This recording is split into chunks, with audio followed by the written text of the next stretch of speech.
உழைப்பாளி இல்லாத நாடுதான் எங்கும் இல்லையா அரஹோயா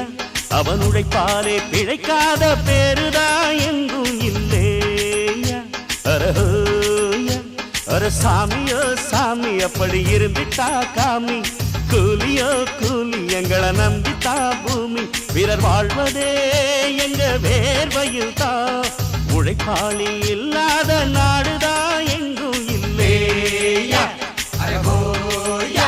அவன் உழைப்பாலே பிழைக்காத பேருதான்